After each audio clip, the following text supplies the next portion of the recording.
projects to find a new purpose for our, storytelling. We are known for telling stories. This time around, we wanted the story to focus on introducing this interesting, cool world. Slowly, we formed this idea of this strange place, a world that you can explore, with the character with powers that are stemmed from, both partially from these kind of older horror movies, that feels like a superhero, and connected with the kind of new weird setup. I don't know if you're familiar with New Weird, but it's as a literary genre, it borrows aspects from science fiction and horror, and takes those things and twists them into something new and exciting and fresh. And so we were really inspired by that. We're actually trying to get back to our roots a little bit and really building up great action along with that really interesting story. For the fans of Remedy's games, it'll have that story, those unique characters, of course, but then I think the setting is something a lot more unique than what we've done before. As a starting point, when you look back at Alan Wake or Quantum Break, we always started with the story. There's a character who goes through a certain type of journey, and then we built the world around it. Now, what we wanted to do was to basically turn it the other way around. Like, let's first build a world that we feel is compelling and interesting, something that we would like to see, and something that we feel people would like to return to.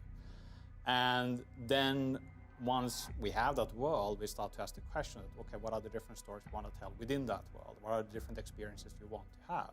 The main story of the game acts as an introduction to this world. It brings our main character Jesse into this world, and with her, the player into this world, and plunges them deep into this mystery. Jesse Faden is a woman with a dark secret in her past who is looking for answers to this great mystery that she went through as a child. She comes to this new situation and a new world, the world of Federal Bureau of Control, as an outsider, so she is a perfect point of view character to bring players into this experience. Jessie is a newcomer when it comes to the Bureau, but she has had dealings with these supernatural forces and the unexplainable before. And that journey leads her to the Bureau and to the oldest house.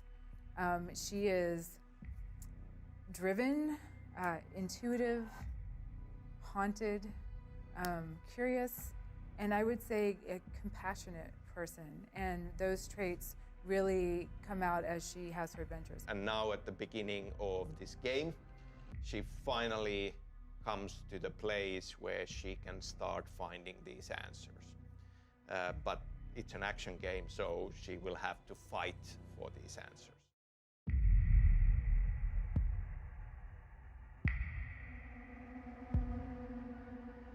Really opening up the options that we're giving to players and how they experience this story. It's far less linear than any game that we've ever built before, and we're making this really cool, interconnected world. And so you can revisit spaces that you've already been to before, and things might change about some of those spaces. All of this is up to the player to pursue. There are a lot of secrets to be discovered, a lot of mysteries in this world, a lot of challenges that the player can take on. And also from a storytelling perspective, finding ways to tell the story through the environment and the gameplay is important for us. And sometimes it's even better when there is a certain kind of subtlety and restraint as well, that you see hints of something in the world and you start to form ideas of what that was. You create the stories yourself. And relying on these type of elements more allow the player to see and feel and kind of play through the world in their own way. With Control, we talk about it as it's a very sort of gameplay-driven experience, and what that means is we want to make sure that gamers can sort of control the experience, play it at their own pace. Because of that, for storytelling, we have, We have found ways to make the story more flexible depending on how the player is going forward. So the narrative in Control is different from previous Remedy games because it is less cinematic focused. There's a lot more environmental storytelling. Gameplay and story are working hand in hand to tell the plot and develop the characters. Instead of just having a few levels that you can play through, we have a lot of different optional content that you can get involved with and get into the deeper lore of the universe. And there's a lot of surprises in there as well. Thematically, the idea of being in control or losing control is very much at the heart of the story. The Bureau has been invaded by an otherworldly force, and Jesse, the new director, has to regain control of the building. So really, control is in every aspect of the game. Trying to control dangerous forces and then things going catastrophically wrong.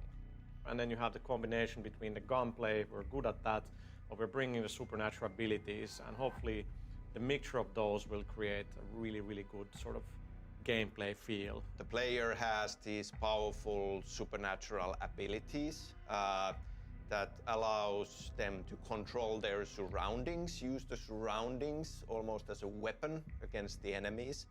We really want players to be able to customize the way that they experience this game. And in that sense, it's going to be very easy to get into, but hard to master. So you may turn the corner and find an enemy that you've never experienced before, and you're going to have to customize your weapons and your abilities in order to overcome that obstacle.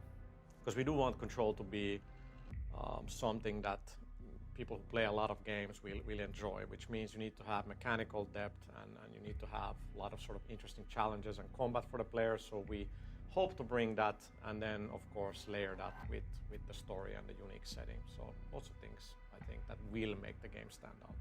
It's always that great combination of great storytelling, really interesting characters, a really cool world, and great high-action gameplay on top of it to pull it all together. She has to master her supernatural abilities, she has to master her new role, and players will go on that journey with her. What we now want to do is to make the player feel more involved and kind of emphasizing the elements that are interactive and kind of relying on gameplay more. We want to make sure that the player is in control.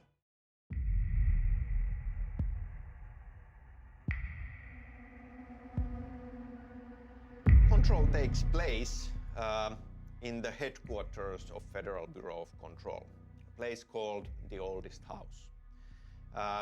It's this featureless, bleak, concrete, brutalist architecture skyscraper in Manhattan, in New York City. A key starting point for us was to create this place that is sealed off from our reality. And through that comes certain kind of logical thinking that if they are that, it means that they need to be independent, they need to be autonomous. And that was one statement that helps us to define how to design this place. So the inspiration for the look of the Oldest House is brutalist architecture, which actually I'm from Washington, D.C., and the FBI building there is a brutalist building, so it's kind of fun for me to see that in our game.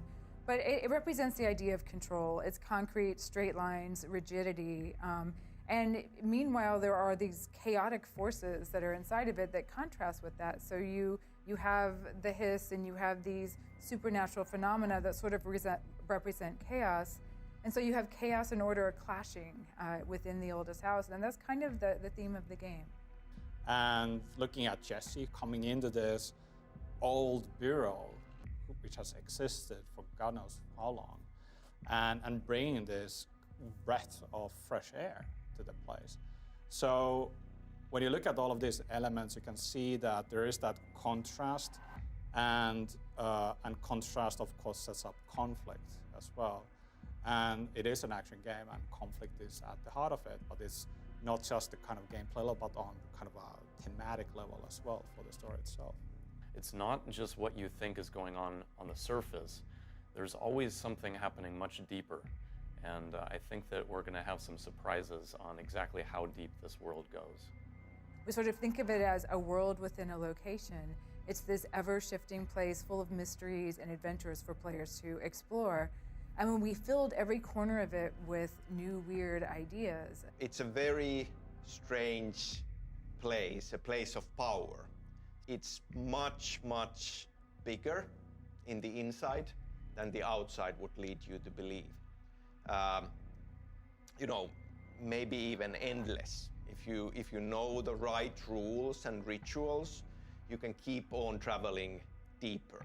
The sort of belief about the oldest house that the FBC has is that if you walk far enough in one direction, you could end up someplace completely different.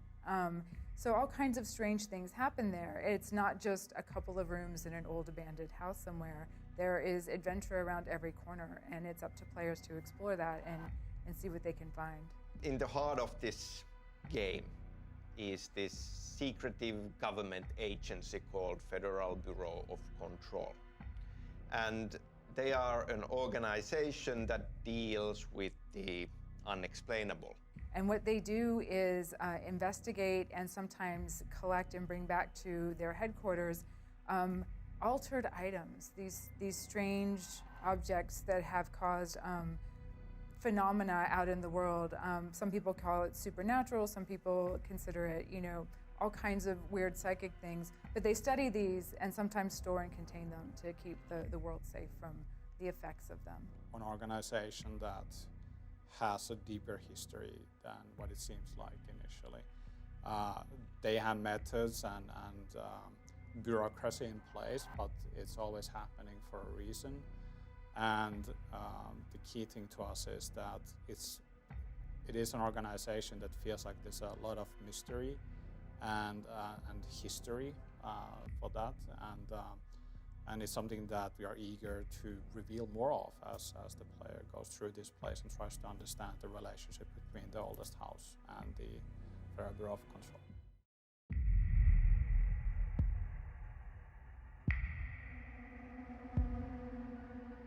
The Bureau is facing a crisis that they have never seen before, and with that enters Jesse as well, which in its own way is a breath of fresh air into this environment. Jesse is clearly meant to be a juxtaposition for what's happening currently in the Bureau. There's this old guard, old guys who've clearly let things go really bad, and then this young woman comes in and is gonna, set things right. Yeah, I mean, it's a new kind of an experience that needs a new kind of a hero. Feeling that Jesse has through her life is that she feels like she doesn't belong, and it comes sometimes from a place of her seeing a side in reality that others don't. She sees that there's more to the world than what people know of. Jesse's not a stranger to the unexplained. Something happened in her childhood that was really tragic, very traumatic, almost cataclysmic, that affected her whole family, her whole town. And she's, ever since then, looked for the answers of what happened, what did that event change her into, really. And that's the kind of answers that she comes to seek at the start of Control. She maybe has a kind of an emotional connection to this world that maybe our previous protagonists haven't initially had. It's something that, even though she's not familiar with the place, as soon as she gets there, there's this strange connection that is born, where she feels maybe that in the first time in her life that she's arrived to a place where she belongs. This now finally seems like potentially a place where she can start finding those answers she is after. She's able to see that, hey, these things actually are part of my life, part of reality, they are true. So there's a sense of vindication that is happening as well. And Bureau has been also looking for the answers, but their methods are also so different. Bureau is all about science, about order, and about researching the heck out of everything. And then Jesse has always had these paranatural things happen to her, kind of as a second nature. She intuitively understands these things. Jesse doesn't belong to Bureau. In Bureau, everything, like all the materials are durable and very functional and bespoke. So Jesse had to have like very casual clothing, very worn out, and so she could stand out from the Bureau officials. Actually been amazing to have somebody like Heli working with us. We haven't done such detailed costume design before, where we have an actual expert, people who understands how clothes are created and designed, to look into it and work together with the actors and see what works and what doesn't work. His costume design is not fashion design. Fashion design comes from the outside, and it concentrates on aesthetics features, but the costume designers build the costume up from the inside the character, so you have to express different things with the costume. So I see the actually character concept artists are costume designers, and the costume designers are character artists in a way that we are building the character up in a similar with the similar methods. And when we started thinking about Jesse as a character, Courtney immediately came to mind that she would be perfect in this role. Yeah, she's already familiar with our processes. She's run through the gauntlet once, so next time around it's going to be like even faster and cooler. I'm looking at this as an experience that we built with people who we trust, and Courtney is one of those people. I mean, I'm honored for sure, absolutely, that you guys would think of me for some a big new step in your storytelling experience. I mean, that in itself makes me really happy, and I'm excited to be a part of that kind of revolution of a new type of game. I'm super excited about it. I mean, the second Sam called me, I was like, it wasn't even a question. I was like, yes. And yeah, I mean, Jesse seems really badass, and I'm excited to play her. You have to bring it. Yes. Oh, I got it. I got it.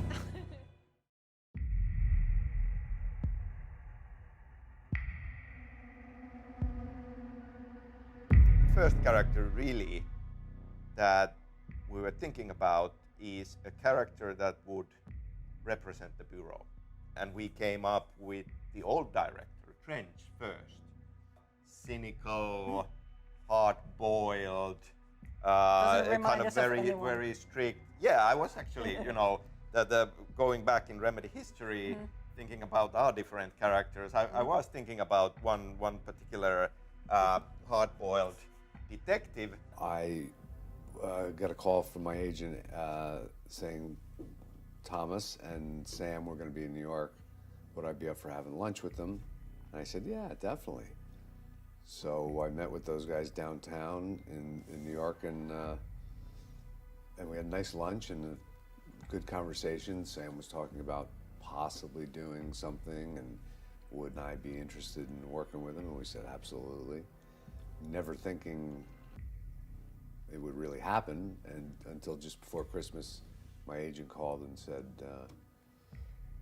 they're thinking about using you in the next video game. Trench, too, when he was younger, was a man of action. What if this kind of a character is then pushed up the ladder and ends up as the director in a place like this?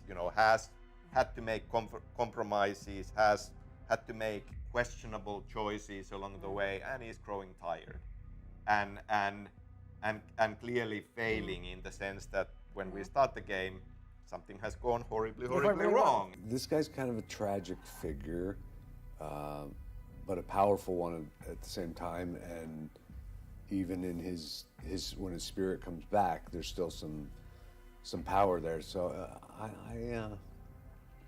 it's a very interesting character to play.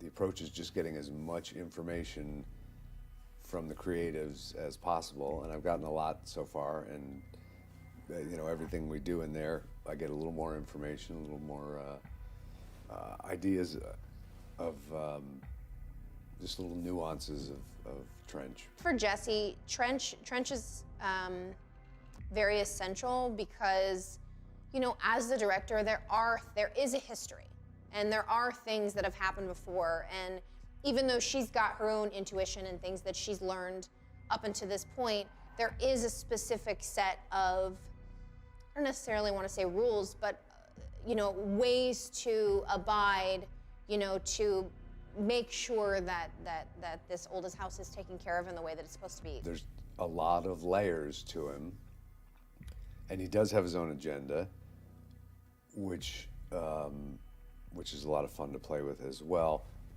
while giving all the information that I can to Jesse, or eventually that I will to Jesse, but I still have my own agenda, so that there's some mystery there, which every actor appreciates, a little mystery about their character. Then we had to come up with the hero for this story, because Trench clearly isn't the hero of this story, and that led us to Jesse. The times have changed, and clearly what he did wasn't totally right, because he would still be here if it was. So I think she takes that and then adds her own flavor to it.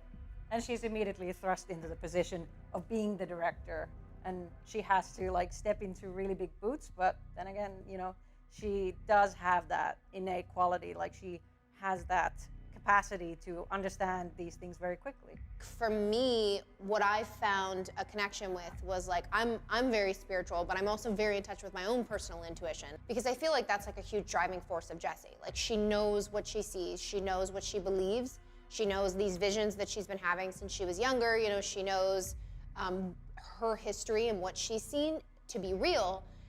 And she's fundamentally a good person, so when it turns out that there's this crisis going on and she's really the only one who can really take charge of the situation and fight this thing, then of course she's not going to be no, this is your problem, not mine. She naturally wants to help and be the hero. This entity that she's is literally taking people over, and she's no, I will not be defeated by that thing, I'm going to defeat that. But she's not ruthless in disregard to humanity. And I think that's the biggest difference, is she's not just the badass that's screw you, I'm gonna kill you. It's I really don't want to do this, but I know if I don't, then the rest of humanity, it's just gonna be more, it's like a contagion. I mean, exactly, and it just spreads.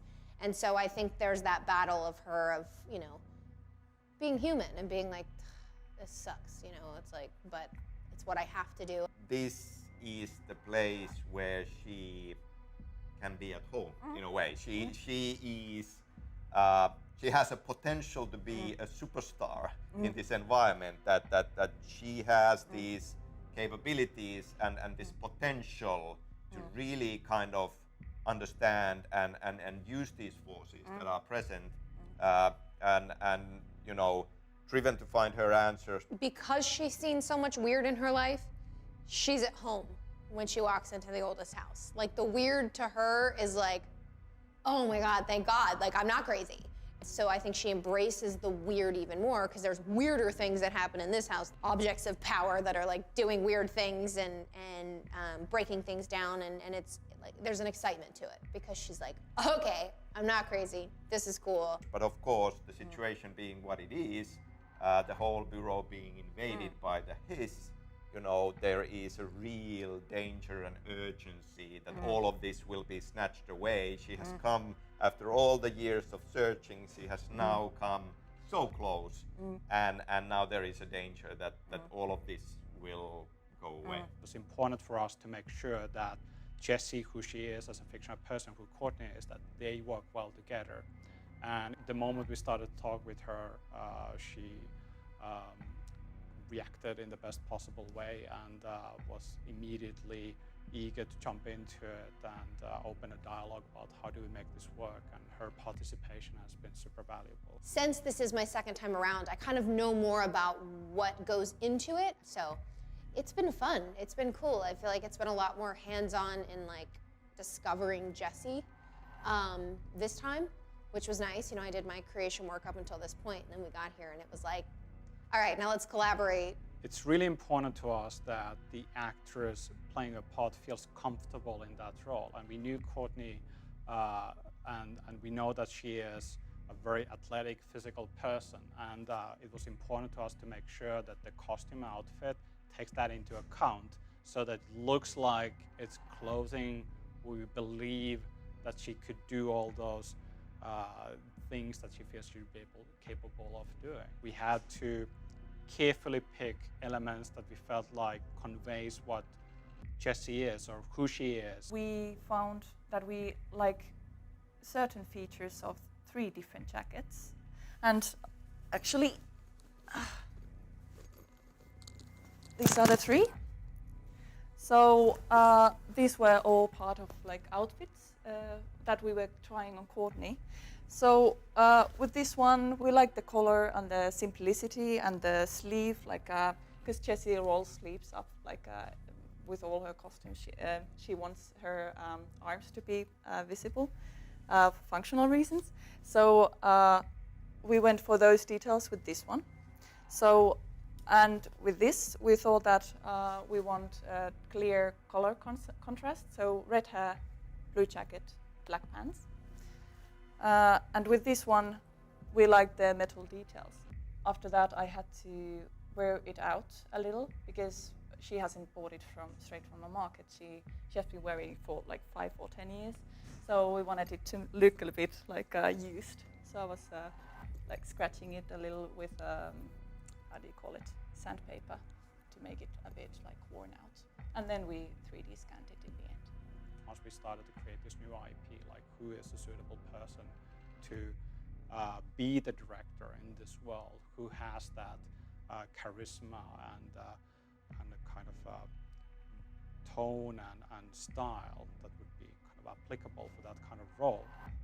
So Courtney was a great choice for that. Really happy that she is on board and kind of once again making our hero come to reality. It's been cool. Like I really have fallen in love with Jessie a lot. I liked her from the beginning when I first heard who she was, but I feel like I'm falling in love with her more and more every single day.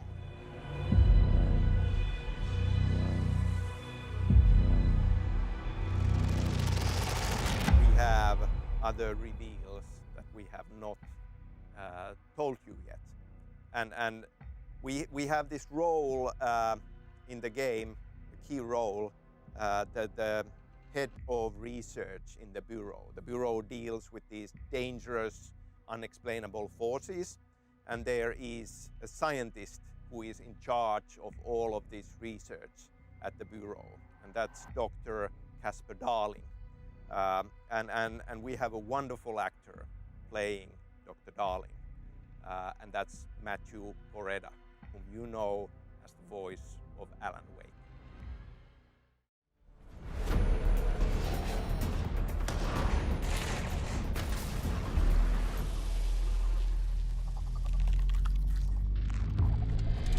So with this unique world that we are creating, we wanted it to be a mysterious experience, that we don't explain everything right away, then the player needs to participate. They need to explore and find the secret. We really wanted to take the great characters and story and world that Remedy creates and then open it up a bit more and let you kind of approach it from different angles. This game has much more of an adventure, open-ended nature to it.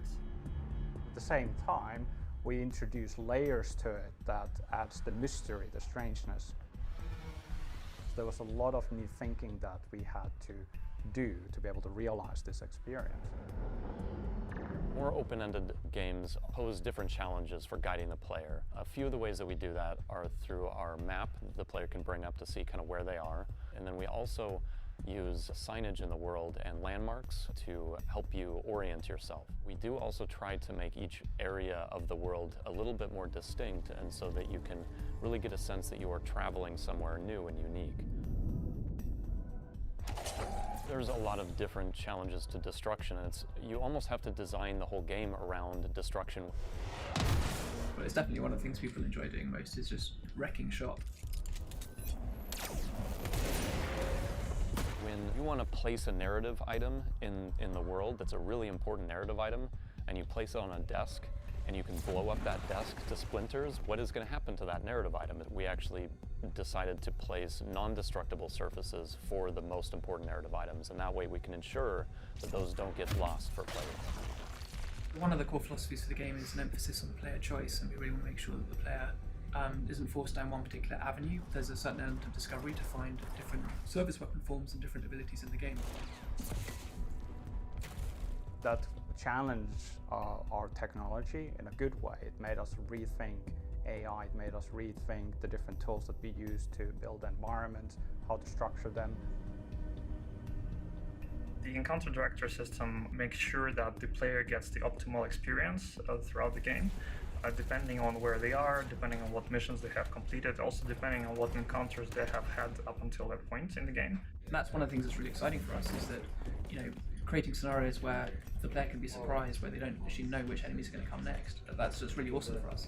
So you really do want to feel like you have a lot of options, that for whatever scenario or situation with enemies or whatever weird things that I can't even mention yet are going to happen in the world, that you can find interesting ways of approaching that.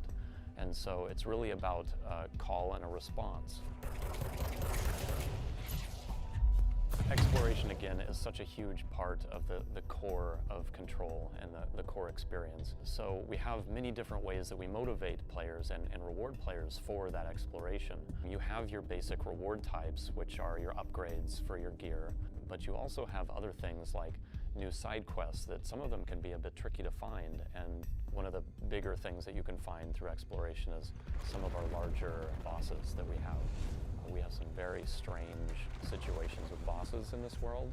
I think it just kind of creates this really nice marriage between the great story and characters and weirdness of world, and then also just the freedom of gameplay and customization and everything that gives the players empowerment.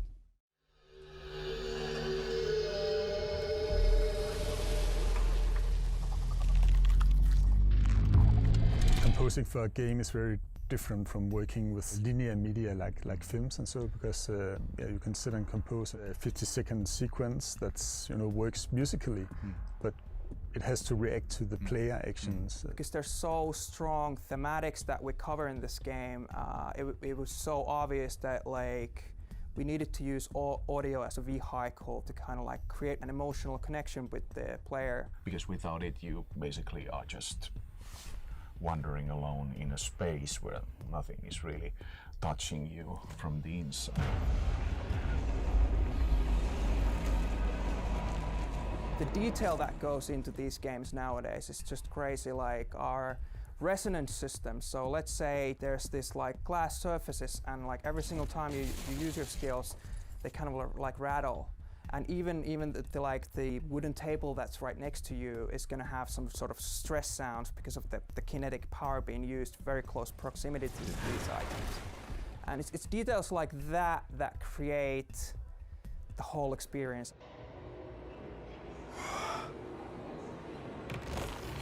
One of the single most difficult aspects of the game was definitely trying to kind of like capture the core essence of the invisible threat that we have in this game called Hess. You don't know what it is. You know, you can relate to it. It kind of belongs to the physical world we already know, but at the same time it's kind of distorted in some ways. It can be an environmental effect, it can be part of the gameplay loop, it can be part of the narrative exposition. Yeah, there's some kind of a sense of danger going on all the time. It infiltrates so many areas of audio in this game, including music actually. One of my earliest thoughts was to represent Hiss by somehow distorting the tuning of the sounds or the harmonic overtones or whatnot.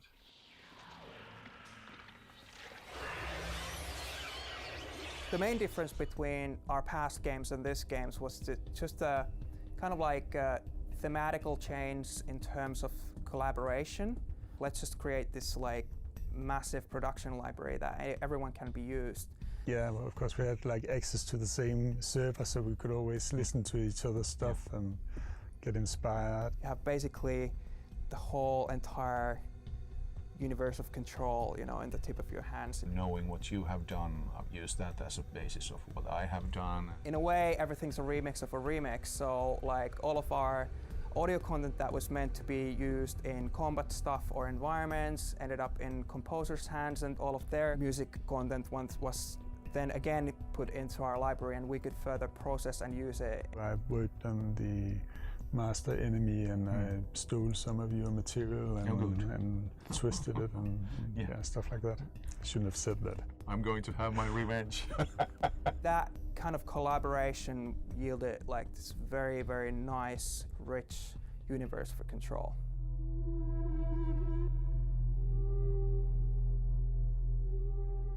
The guys here at Remedy is kind of creating a system that composes the music. This system seemed to work very well with the music system, which is also alternative in this game.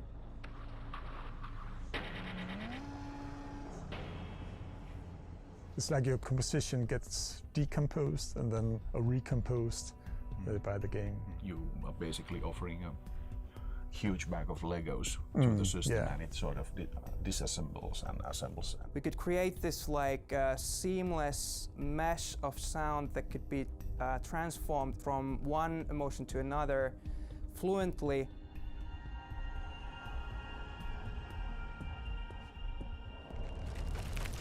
So you're not hearing any repetition, you're hearing something that's constantly renewing. And it's very interesting because it's doing it with the sounds you have provided. And there is a DNA of yours that's being altered by the machine.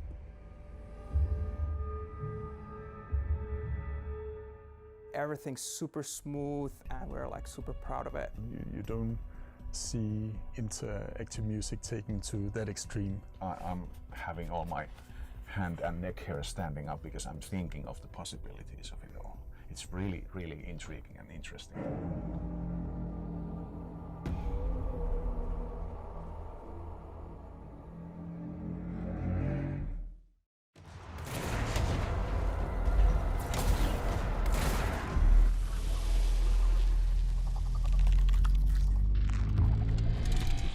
To me, what makes combat fun is to have a number of dynamic elements that come together in a cohesive way, allowing mastery and improvisation.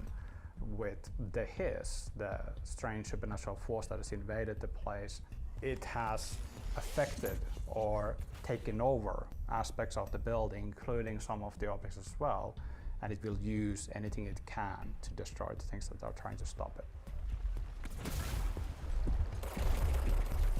With the service weapon, it was important to me that we find this idea of a supernatural weapon that the director wields and move away from thinking that the director would carry, let's say, an arsenal of different guns with her. The weapon that was the most challenging to get right and really feeling good was the very first weapon in the game, the revolver. There are some games that have really good feeling pistols, and I wanted to make sure that we had that same sense of empowerment when you have the first weapon in the game. It's not a tool that gets old and useless very quickly. It's something that you can keep coming back to, and it's more about accuracy.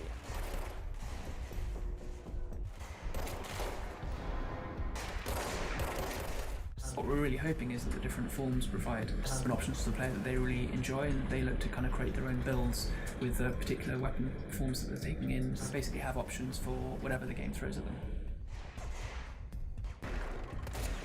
I love being able to kind of sneak into a room and look at the way the enemies are setting themselves up, and then kind of analyze the situation, and then pick my gear, and then kind of surgically start removing enemies at the beginning of the encounter, and then, you know, go straight into my abilities and my heavier weapons and things like that. So it's kind of cool to be able to see how the setup is working and then choose your stuff.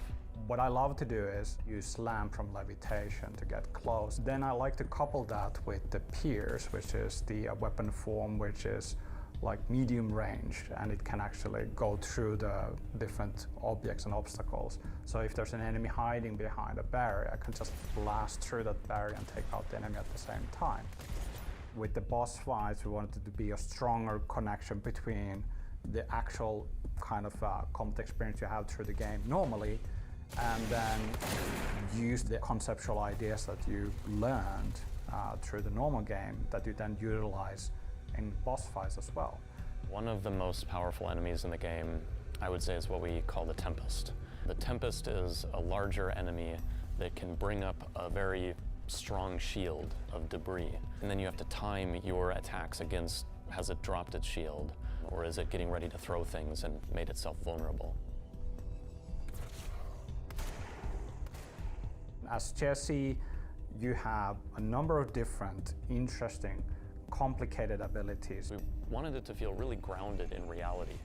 That this is something that you could walk into a room and really see this happening and you would believe it. You have to make strategic decisions on the fly as you're playing the game, and you see what is happening, and then you decide, okay, this guy has a shield, but wait, there's also another enemy up there, so I have to bring up my shield and then maybe protect myself. We wanted to find a balance with the shield where it gives you a feeling of protection, but at the same time we didn't want to lose the dynamic aspect of the game. We've been really working hard in tuning the shield to really feel nice, especially against bullets. And just that combination is so much fun to just get different, ways of approaching enemies. Another one is using, like when I'm levitating, I can evade and then pick up launch objects and then throw them back at the enemies. And that fluidity of using our different abilities feels really nice. For example, here I have an enemy who has a shield. So if I shoot it with my weapon, it will take less damage. But if you use your abilities, he's much more vulnerable to it. So it will destroy his shield right away. There are ways to acquire these powers, as Jessie does, by binding these objects to herself. So she's basically tapping into these objects that have been affected by supernatural forces, and through that she's able to unlock these powers within herself. Right now, my favorite ability is probably Seize, because you can gain control of an enemy and then have them fight on your side. And so when you can actually seize a larger enemy that can also pick up objects and throw them, suddenly you've got a tank on your side and they're just wrecking everything in their path. It's almost like you can watch a fight between two big champions and you want to see who's going to win.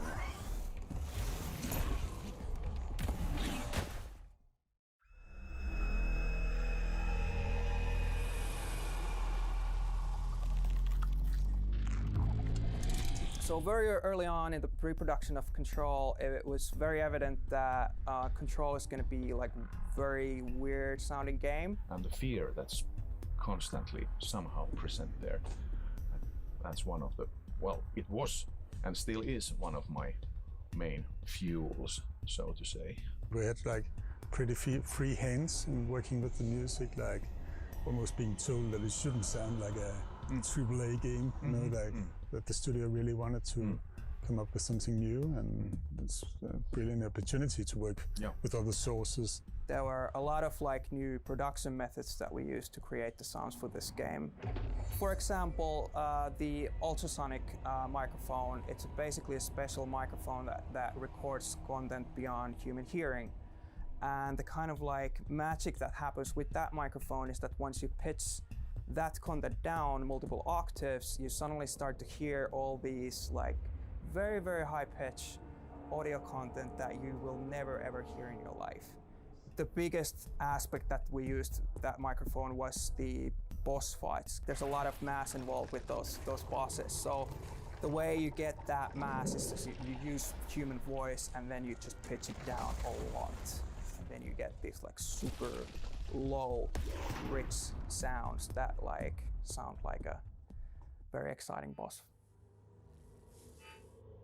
You see concrete being twisted and metal, and kind of imagine what would that sound like. So went to record with something called a daxophone.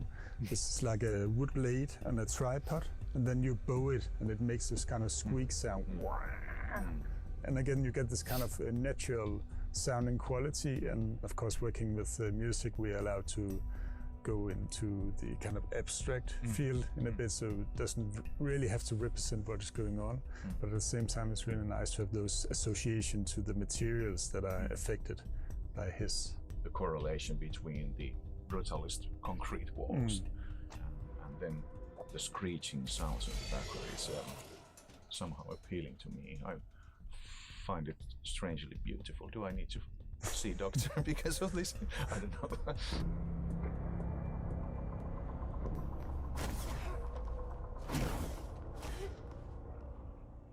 So modular synthesizer is basically an empty frame that can be filled with different kind of modules. So you choose your tools and utility tools, and then you put them in a box, and then that can be operated by a sound designer in order to create new sounds. And when it comes to control, one of the single most exciting sound sources for this game has most definitely been the microphonic sound box, which is this electroacoustic instrument specifically designed for sound designers. And together with modular synthesizers, it could yield like the single most weirdest sounds.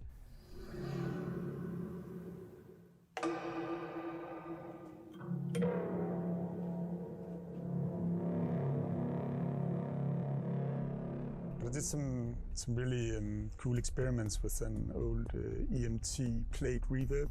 So it's like a pre-digital reverb, so it's like a big metal plate. It's as big as an upright piano and weighs like 180 kilos and it's like really big. So I was kind of playing with it with rubber mallets that I could kind of scrape on it, so it made this kind of fast attack, and it sounds like a deep like mourn. That was really nice. Did you try to put your finger into so-called tonal knot in order to play? No, I wasn't actually playing on the metal sheet itself. It was just like the wooden case. Oh, okay, yeah. By the way, the best idea so far was a burnt piano, or actually not the whole piano, but the burnt sound harp of a piano. And that's a totally another story because it's actually the remnant of something I did for Quantum Break, but I felt it still had some life in it. I thought, put an electric wire into the wall, and or actually first clip off the other end and then put the wire into the wall and gently touch the piano string when it's connected to the piano sound harp. That's an interesting thing, but it's also easily the most dangerous thing I've ever done.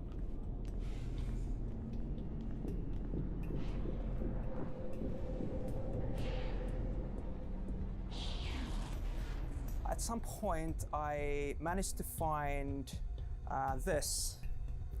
This right here is Aztec death whistle. And they used this to kind of like scare off the enemy just prior to the fights that we're about to ensue. And it sounds crazy, and this is used so many places in the game. So this is how it sounds.